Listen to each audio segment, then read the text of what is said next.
Hi, everyone. I'm Daniel, and I'm a strategic cloud engineer here at Google Cloud Korea. I'm not originally from the cloud team here. I actually came from site reliability engineering team within Google, and I'm learning about customers a lot more and what the customers are looking for in our products, and I like to work with enterprises pretty frequently. So before I start, this talk is about aligning developers and operators for better DevOps. A lot of the time we see mismatches between what developers are looking for and what operators are looking for, because they really want to do the best thing for the product and for the users, but at the same time their goals never really align. And so it can produce tensions and other things that don't make it very easy to work with sometimes. And having worked with a lot of these enterprises so far since I've been in cloud, I've noticed this a lot. And it's something we've gotten very good at fixing at Google.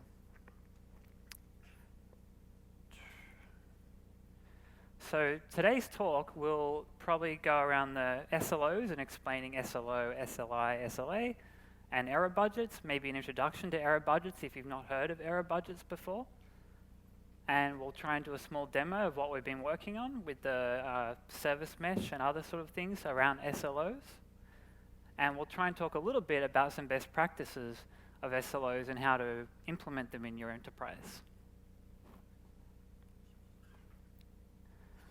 So, like I said before, we'll talk about SLI, SLO, and SLA. We'll talk about a few basics of measuring your service, error budgets, and it might get a little bit theoretical to begin with. So please don't fall asleep. I think it's going to be it's very late in the afternoon. Everyone's probably ready to go home. But hopefully stick around. Hopefully it's a little bit entertaining or something you'll learn, and we'll have a good time.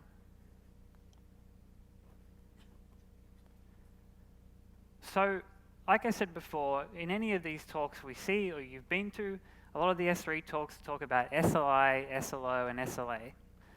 Of course, this might have been something that you've heard before, or you know already about from reading maybe the SRE book or other documentation. But throughout this talk, these are very crucial factors to understand before understanding everything else I'll talk about. So we'll go through them again. We'll spend a slide on each one of them, and we'll understand them a bit more. And so, what I've seen is, throughout this talk, I'll talk about users. And when I say users, I'm really talking about your customers, but I'm also talking about your internal users. Because you could be a team that's running a database that other teams that have a front end or other services rely on. So your users might not necessarily be users outside of your corporation, but the term is kind of interchangeable. So users here means your customers and also your internal users. But basically, SLIs are metrics, SLOs are targets, and SLAs are the promises you make around the SLOs. So first up, we've got SLI, and they're basically a quantitative measure, and they're just indicators to help you understand your service and the level of service you're providing to your customers. Maybe how performant it is or how reliable it is, and in reality, these are just very basic kind of metrics.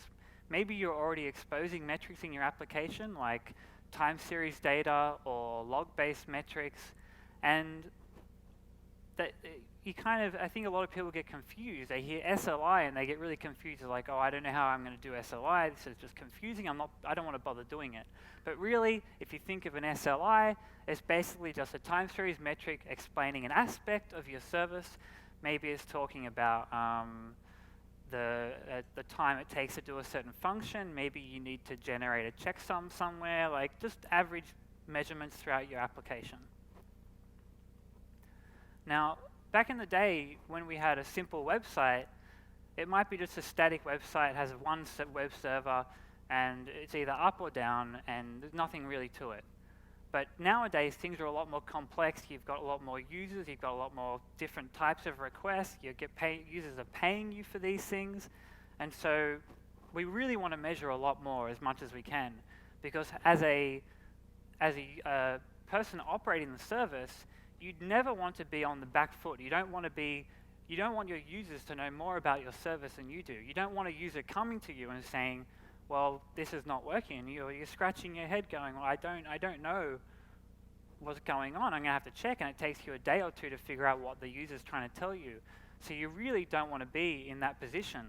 One thing I realized that the Korean users are very demanding, and so we really want to have the most information you can before your users do. And when the user asks and says he has a problem, you say, well, look, oh, there looks like there is a problem. I'm working on it, and we'll see what we can do. But you really want to be well informed to begin with. But within SRE, we have these, we talk about golden signals, and they're just very basic 3 or 4 measurements where we say every service or every application might have these measurements, and if we can do those basics, there's probably the most, we can get a lot of information so far. Like, we're pretty well covered. If we want to learn a lot more about our service, we can by adding other metrics, but we don't necessarily need to worry about anything else to begin with. We just want to get those basics done and achieve that. And so these golden signals are traffic, error rate, latency. So for instance, the traffic might be a request per second or queries per second. I think you've noticed that throughout documentation or the SRE book or throughout the industry, people refer to things as RPS or requests per second, and people refer to things as maybe queries per second, but generally they mean the same thing. I think like when you're thinking about queries, I think Google says QPS a lot, and you think about queries, you may be thinking about, like originally Google was a search engine, so you're querying the search engine for an answer. You know, I'm asking a question, give me an answer back. Or maybe you're querying a database, so you want to ask to do a query and give me all the rows that you need. And so I think maybe that's part of the reason why Google starts using the term QPS a lot. At least internally, as an SRE, we use QPS pretty frequently.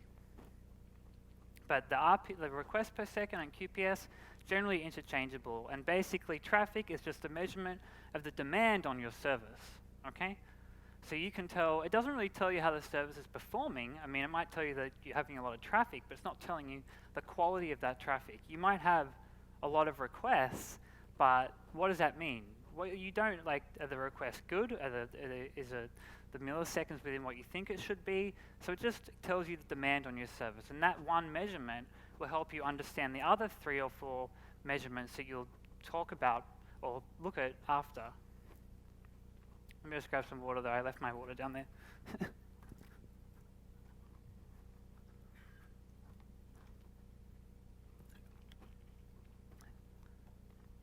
I'm pretty new to talking in the public space, so I don't have maybe I talk a little bit too fast, so I'll try and slow it down a little bit for you guys. But the next one would be errors. So this is pretty basic, just the rate of failed requests. The user makes a request to your service, and you return a 500. It's server error, it's your fault, not the user's fault, and that's one of the errors, and you put that over the total requests, and then you've got your error rate. But it's a good indicator to show you, again, what's going on. Pretty basic. It could be from explicitly, like by status code with the HTTP, or it might be inside the application. Maybe you're trying to copy like a blob of data somewhere, and you've copied it, but the checksums or the hashes don't match, and then you're failing that request as well. So maybe you'll return a 500 to the user, but you figured that out in a different way. The next one would be latency. And latency is a pretty important part, a pretty important measurement to understand how the service is actually performing. And I'm sure all of you, if you're running a service, you'll hopefully be measuring latency. It's still pretty new for a lot of companies to start measuring things like this, but it's a really great indicator to understand what's going on. A lot of the time I see people measuring latency in like averages. So I've got, 1,000 requests, and this was the average latency. And that's okay, because averages, usually the average of what a user will see, but sometimes you'll find that the distribution is not that even. So you might have a nice average there, or the median, but it's not a good indicator to what the the tail end of the request, or the tail end of the people are seeing, what latencies they're seeing. And as an SRE, it's really important that you focus on all the users, not just the average request. If you're not focusing on the tail end, you're missing the fact that one of your users is sitting there and they're hitting the request page on your website, or they're hitting your API, and they're getting, I'm not sure, maybe they're getting, 1 second response time or something like that. But as an SRE, you should know about it, because the user might be one person, might be 100 people, depending on how many requests you're getting. The user does care. They might even be paying you for it too. So we want to look at the whole distribution. So generally with latency, we talk about percentiles. We put things in buckets and we say, okay, the 50th percentile, the average, is this milliseconds, but we're also looking at like the 95th percentile and the 99th percentile. So we really want to know what the 1% and the 5% of the users, what performance are they seeing out of your service, and we want to fix that. Now, we understand that the 99th percentile will not be as good as the 50th percentile, so maybe 200 milliseconds is okay, but at the same time, maybe 2 seconds might not be okay, because 2 seconds in computer terms is pretty long. So hopefully that explains latency a little bit and why it's important. We also talk about saturation a little bit. I think it's a harder one to measure, and generally, if a good example would be if you have maybe a video content serving application, and the video content is, you know that you've got a specific amount of network throughput for your cache, and you know that you can only serve up to a maximum amount of videos before that network throughput is exhausted, and you see packet drops, etc. So you could also measure that, and we'd probably call that saturation, okay? Now, with these service level indicators, I explained that they're pretty basic. They're just measurements about your application or your service, but it's important that you agree with your coworkers, or agree with the developers, or agree with the operators of the service about what you want to measure and why. Make sure it's important, okay? Think about the user and think about you as the person running the service. So always measure the things that are important and don't overdo it. As we've mentioned before, I think you've all heard about Istio. Istio is helping gather a lot of these basic signals for you, but we'll talk a little bit about that a bit later. The next one will be SLO. You may have heard of SLOs, but basically they're a target around the SLI. And what you consider to be acceptable for your service, or maybe what your users consider to be acceptable. So maybe the success rate for your service should be greater than 99%, or maybe 99% of the user's requests should be below maybe 200 milliseconds.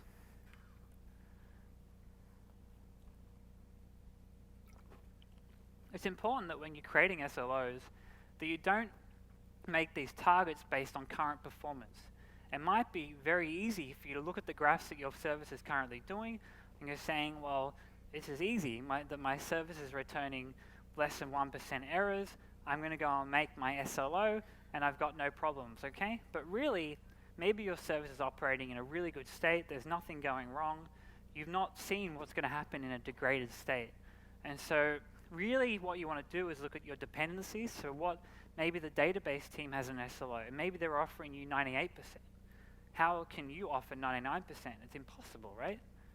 And so you really want to go and look at the whole request and understand what the target you want to hit. And so I don't know if you've seen this. I've never seen it, but you don't really want to be advertising 3.5 nines. And when we say nines, we mean 99.9 is like 3 nines, or 99.95 is 3.5 nines, or 99.99 is 4 nines. So you don't particularly want to be offering a quite hard target, 99.99 maybe, on your website, and then figure out months later or a week later that you can't achieve it.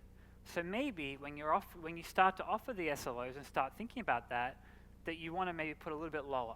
Maybe put a target that you know you can achieve, even in a degraded state. And then as your system improves, as you learn more about your users and what they're doing, maybe you can do 99.9, or maybe you can do eventually 99.99. But 100% is pretty impossible, and if any of you have a service that can do 100% SLO, then let me know. I'd love to talk to you about it, because it's impossible. Now, as I said, at Google, we measure all the golden signals, and these help us create the SLOs when we're talking about how the users are using our service. And the best part about Google is that every application or every service in Google has these golden signals, but they also have many measurements, many golden signals for every application. And so it's very easy to go and create an SLO because you've got so many time series data or so many measurements that you can use to create these SLOs.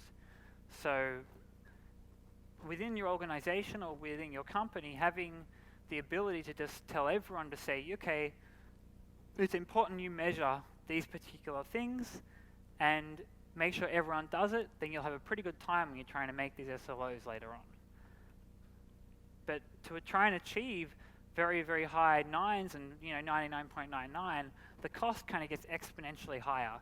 You need more servers, you need more network, you need more disk, you need all sorts of stuff to achieve it. And maybe it's not worth it. So think about it really hard when you're creating these SLOs. SLAs are pretty basic. It doesn't have a lot of involvement with SRE. This is more of a business decision. This is your business saying to your customers, here's our SLO, and this is what's going to happen if we don't meet the SLO for you. And generally you'll see on the Google website or Google Cloud that we'll have rebates or possibly refunds or other options if we don't meet those SLOs. And so the customers feel quite happy that this company is not guaranteeing, but saying that they're going to meet these things, and if they don't, there's a penalty involved. So that's really, they really want to achieve them, okay? And they want it to be best for the customers. But more than likely, the business will be more involved with creating these SLAs because, as an SRE, you're not too sure about the financial impact, and you don't really understand the financial impact of the customers and what happens with their business if something happens with that service. So it's really important to just let the business deal with that, but often the business will talk to the SRE to understand the SLO and understand how we're going to meet them. So a lot of the time you see like this time-based availability, and like I said before, websites were pretty simple back in the day, and so we have uptime and then the over the total, and we'll get the availability. But nowadays, things are, like I said, a little bit more complex, and now we've got globally distributed services. So maybe in Google, somewhere, anywhere in the world, the service is up. So it's 100% uptime, right? Like, no worries. So we need to be a bit more thoughtful about how we're measuring this availability. So at Google, we generally use aggregate availability. And maybe in the documentation, we might talk about uptime and other things, but really what we're measuring is aggregate availability. And so this means that we know that, for instance, any user's request will be getting served anywhere. It could be getting served in a different place. It could be getting served from a different suburb or region. But we know that the requests are coming in. So we like to measure anywhere a request is coming in. We measure if it's successful or not, and then we put it over the total requests. And it gives us a better understanding about the overall availability of the service. And it's important to understand successful requests to be valid requests, because a lot of the time users might be making like 400s to your service. Maybe they're filling the form in wrong or other things, and that's not really a problem with your service. So it's important to make sure that you understand what successful requests are over the total valid requests. Maybe the 400s aren't valid for your understanding about the SLA and SLO. A lot of this information and even this diagram here is taken from the SRE book. So if you've not read the SRE book, I think it's even online for free, if I remember correctly. Have a look at it, and it's got a lot of what I'm talking about, and hopefully it'll explain a little bit more than I can in the short amount of time that I have.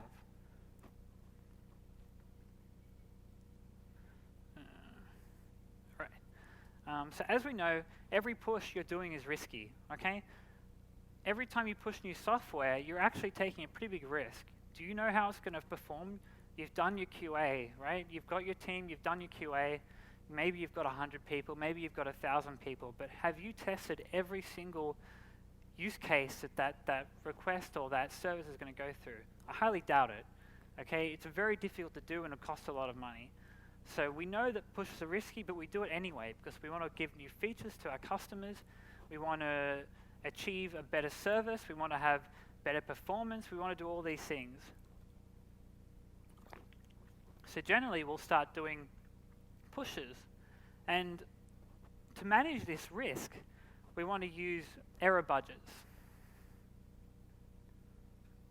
And you know that the system can be running 100% no problem. If you're not doing any pushes, you're not touching it, it'll stay running. But again, you can't do maintenance, you can't do any new features, so this is very important. So these error budgets help you manage the risk. And it kind of forces you to manage a risk. If there's no budget, there's no new features. Reliability is important because now you're offering your customers an SLA. You're saying, if I don't meet this SLO, I'm going to pay you money back, okay? And now, as a developer, this is an easy conversation now between the developer and the operator. The operator's like, well, here's the budget. This is what we spent this month, and looks like we're out of budget. If we do anything worse, if we do add new features and they don't work, or any pushes, this will make the budget go below, and we're going to have to start paying our customers back. And so now, instead of you having a not so amazing conversation with the developers, you just point them at the data, right? We're all engineers, we all talk in data. Data is the thing that makes the decision here, okay? And so the SLOs really help you align what you want to do with the developers and the operators. And if there's no budget available, you can't push. Now, the one stipulation to that is that if there's a security vulnerability on your service, somewhere on your servers, you kind of have to make the decision to push anyway because security is very important. But we're not going to go and push any new features, right? As we know, operations teams are incentivized to keep it up and running, and the dev team pushes bad code. They have to fix it and they don't get to do any more pushes. One important thing is we don't want to overachieve. And so overachieving can lead users to overthink that your service is more reliable and expect too much from your service, and then they design their services around your service overachieving. And so it can be a bit confusing for them if things fail because then they fail. So try and do regular pushes and don't try and keep things just 100% all the time because you're leading people to bad behavior, possibly. As you can see here, any time below the line, you're eating your budget, and any time above the line, you're good.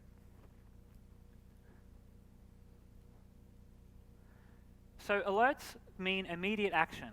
Something's going wrong. Maybe my success rate's only 10% globally. That's not very good, right? We want to alert someone. Maybe it's a sleeping engineer. We want to make someone wake up for that. But really, budgets really show you when your infrastructure needs repair. Maybe your budget's slowly going down over the month, and you want to analyze this over maybe a quarter or so to understand, okay, like what's going on? Why is our budget always going down like this? So you can tell when things need repairing or refactoring or other options. One great option that we often use, and I personally like the most, is we kind of alert on a burn rate. And the burn rate means I know what my SLO is, or SLA. I also know that my current error rate. Now, I know that at this current error rate, that within the next hour or within the next 7 days, I will lose all my budget and go well below my budget before the SLA or period or the month period is reset. And then you can alert then. Because you know if the rate continues that way, that your budget's going to be gone. So you can alert at that point. But be careful about alerting too much. Canaries are awesome and they help you do this. I see a lot of enterprises doing more like just 100% pushes and they push to everyone and then roll back because it's easier, the CI/CD is easier, the DevOps is easier, but really, canaries help with the budget. If you push to 1% of the users for 10 minutes of a problem, then you're not going to eat as much budget if you push to 100% users. Okay, so if you're doing only 1% of users instead of 100%, when things go poorly, the budget won't be spent as much and you'll be able to recover and you won't be having to give rebates to the customers. So always think about doing canary pushes. So don't push to everyone to begin with. It's very bad practice and we generally never do it at Google, okay? Because we want to protect the users. So we've done a bit of the theory now, and hopefully that explains a little bit about SLOs, SLIs, SLAs, and of course error budgets. I mean, it takes a little bit more reading about it, but it's a pretty basic concept. You know, budgets, same as money. If you spend it, you don't have it anymore. So let me try and hook up this demo. Actually, so before I start, our Stackdriver team has worked really closely with our Istio team, the team that's working on Istio inside Google to produce what I'm going to show you. And so we really wanted to make like one main window, kind of like single pane of glass, for you to think about or look at your service as a whole and understand how the service is performing, okay? So let's go look at this demo. Hopefully we can change the screen to my laptop. And I have to log in.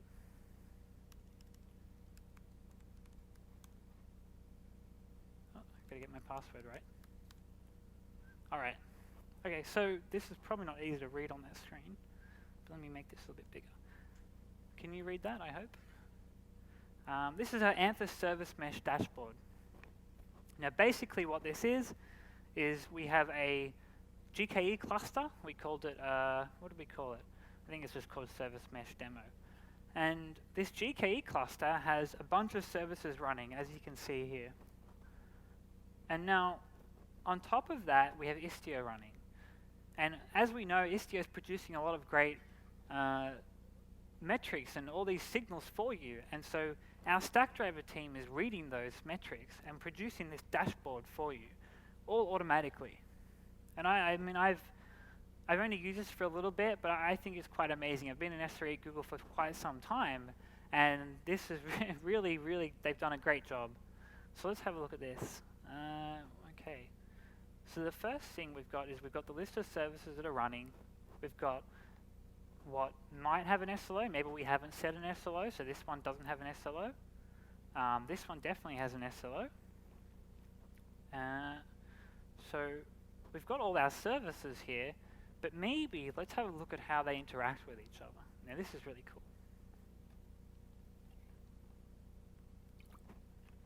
So this is very hard to see because I've had to make the screen a little bit bigger because of the screen here's resolution is not so great. But right here,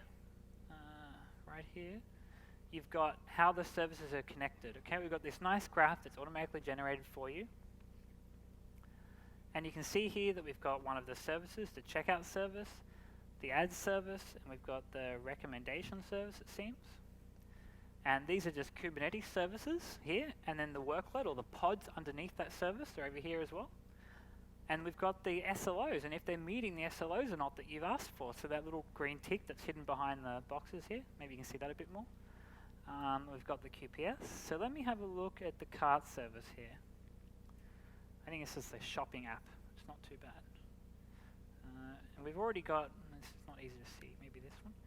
We've already got when we click on the cart service, we've got the information we care about, the latency that I talked about before, 3 milliseconds, 4 milliseconds, 99th percentile. So let's go to the pods and have a look at what's going on here. And we've got the deployment here. Again, I've got to do a lot of scrolling because there's not a lot of room. And we've got our two pods here, okay? And you can see your service now and how things are actually connected and the QPS between them. Now let's go back and put maybe a week. Now they've got this like really cool kind of slider thing at the bottom. There's like a time machine that goes back and goes forth. And you can understand that if I go like this, maybe I'll give this example here. If I slide this back to a certain time, maybe it looks different, I'm not sure. But it will go and get the metrics from that time and tell you what your service looked like at that point in time. And when you're troubleshooting, this is really great. Maybe the service didn't exist, maybe the things have changed where they were connected, other stuff like that. And you can even do this cool kind of like diff, which I quite enjoy.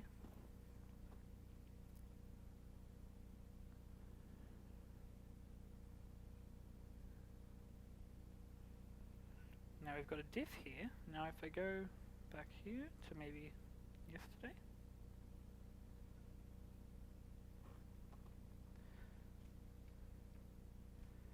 I don't know what's going on here. This is in beta now, so we're still working out a few kinks, but it's It's not doing what I want it to do, but we're working on it. Oh, okay, well, let's move on from that, and we'll go back to our table. Have a look at the topology stuff later, and let's check one of our servers. We'll click the service here, the cart service. Now we've got a nice dashboard to tell us the service status. Looks, seems healthy. We've got the current request rate, the error rate, the latency. Nice and an easy to view dashboard. We'll go and look at what SLOs we've got here. We've got 95% of the 60-minute window in a calendar month meet the 95.4 latency is an interesting one. And how we're doing on this kind of like, are we complying to this SLO? Now what you can also do is if you click this down here, I believe, you can have this nice graph to see how things are going, kind of like the graph I had before in the slide. Now this shows me that currently we're kind of underperforming, right? We should be hitting a target of 99, but we're kind of 0.1% a little bit lower than that, right? Now we've got a nice chart here to show us the error budget. Hopefully we'll do a bit longer time span, maybe a month. We can even do scroll up here and see what's going on. And let me click this again. Now we can see here, we've got this nice big line, and this is our budget going down. We know that the error rate and that we're not meeting the target, and over time, over the month, it's going down, and you can see here, before it resets, we're actually out of SLO budget, okay? And so that's no good. We're gonna have to give someone some money back for that. And it's kind of bad for the service. And if you look back here, we go to metrics for the same cart service. We've got these nice graphs you can go and break down by source workload maybe. What have we got here? We've got the front end that talks to this the most. We've got error rate over here. Error rate's nice and low, I suppose, for this month. The latency, which is quite nice. We've got our percentiles here, and you can also break down by the pod, the operation, maybe what's the actual request that they're making. We've got the add item and maybe get card here. These are all Istio metrics you can get now from Istio, but we've got a single kind of dashboard to show you what this looks like. We've got request size, we've got a lot of other stuff here, so check it out when you get time. This is kind of cool. You've got the connected services to the cart service. We can see that the checkout service is connected, and we can see the front end is also connected. Outbound, do we have anything connected outbound? No, we're not actually doing anything from the cart service talking to other dependencies, it seems. We've got other diagnostics here. Got error logs. This is kind of cool. We look at all the errors that just came in. So we've got a month time span here, and it's basically giving us kind of like a nice histogram to show, well, there's all of a sudden, there's all these like 654 logs here. They all came around the same time. I think they're just warnings maybe. But yeah, and this gives you a nice graph of that. We can even hide that up here to give us a bit more room. And of course, if you come down to infrastructure, we've got the CPU utilization, which is kind of cool for the cart service itself. And we can of course break down by pods. But if you look at the endpoints here, you can see that there's not actually that many endpoints running, but over the period of the month, these are the number of pods that have been up or down over the period of that month. And so if I change the time span to 6 hours or 1 hour, there's only 2 current running pods, okay? And that again shows me error rate and latency and other things. So that was like a really quick demo. I don't have a lot of time, but please check it out. It's called the Anthro Service Mesh. If you speak to any of our customer engineers or sales representatives, I'll be able to help you start using this in your servers if you're using GKE. And to be honest, it's really easy to use. Again, it's in beta still, but hopefully it'll become GA soon. Okay. And then again, this is a kind of like a nice big overall dashboard to see how things are performing. If you want to check out these microservices, we've got this really cool demo, this GitHub repository here that you can't read because it's so small. Let me make that bigger. But it just has all the basic kind of like best practices when writing these microservices. So you can go and run these yourself in your cluster, in your GKE cluster or your own Kubernetes cluster. So check that out. Okay.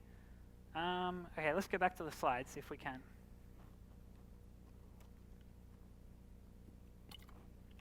So we've done a quick demo. We've talked about SLOs and SLIs.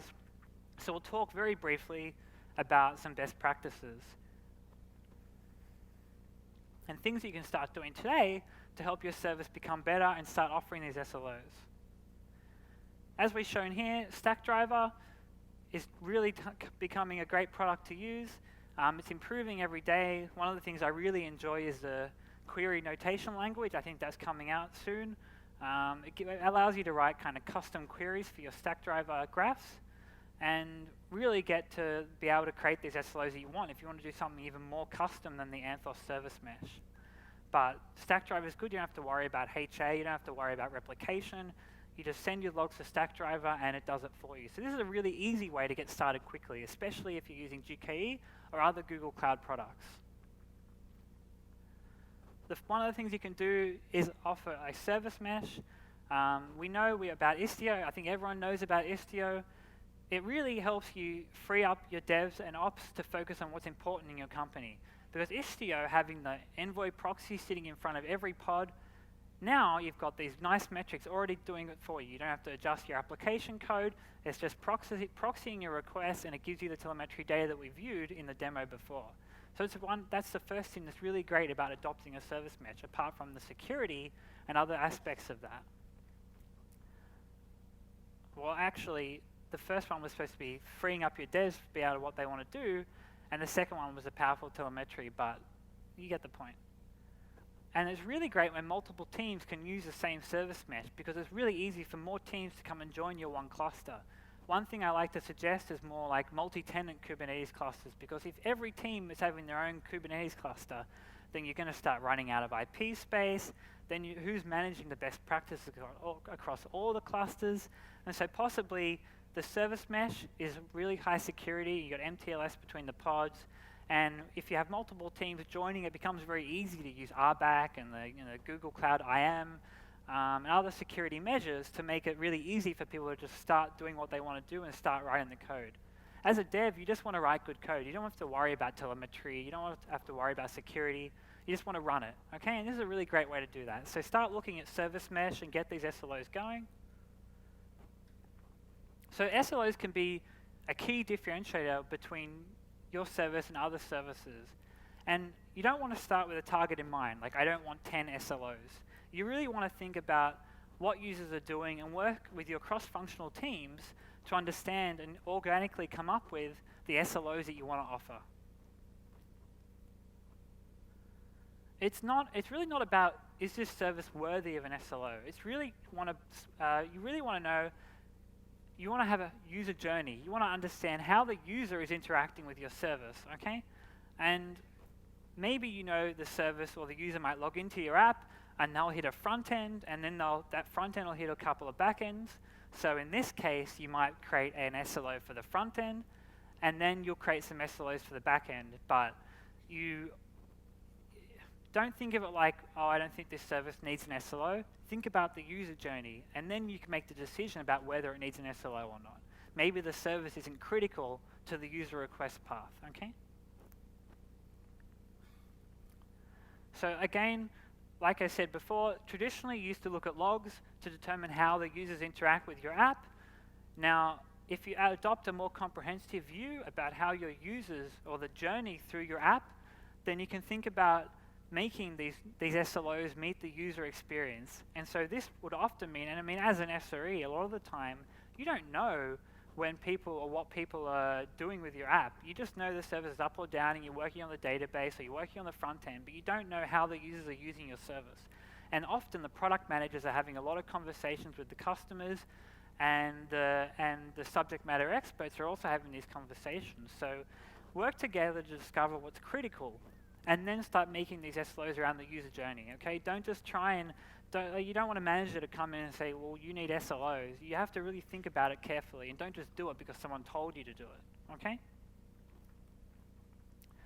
Like I said before, you should care about your external customers, but you should also care about your internal customers as well. Now, you have teams that you might be using your product internally as well, and maybe you offer them a better SLA or SLO than you would a customer maybe, but this really helps with not having like these emotional discussions when things go poorly, because now you've got the data that says, okay, you're using my service and you don't expose yourself to these decisions, or you don't expose yourself to these arguments with the partner teams inside your organization because the data's there. You already agreed on this to begin with. You told them that you'd offer 98 or 99%, and if you're meeting it, the data's there. And if you're not meeting it, the data's there. And so they can view the data and you can view the data. But it really helps get rid of these emotional discussions, okay? So that's all I have for today. I'm kind of running out of time, but I hope you understood a little bit about SLOs. I kind of got you started on what might be a good idea to get an SLO. And think about, for your service on the way home, maybe how you would create the SLOs and what metrics or SLIs you might use to start offering externally to your customers an SLO or an SLA. So please go ahead and try and start making SLOs today, even in test, and your users might appreciate it, because now with an SLO, the users know what you're offering. And if you don't offer an SLO, they might think that your service is unreliable or other things. So try and think about offering an SLO. All right, thank you, and thanks for coming. Hope that was kind of helpful.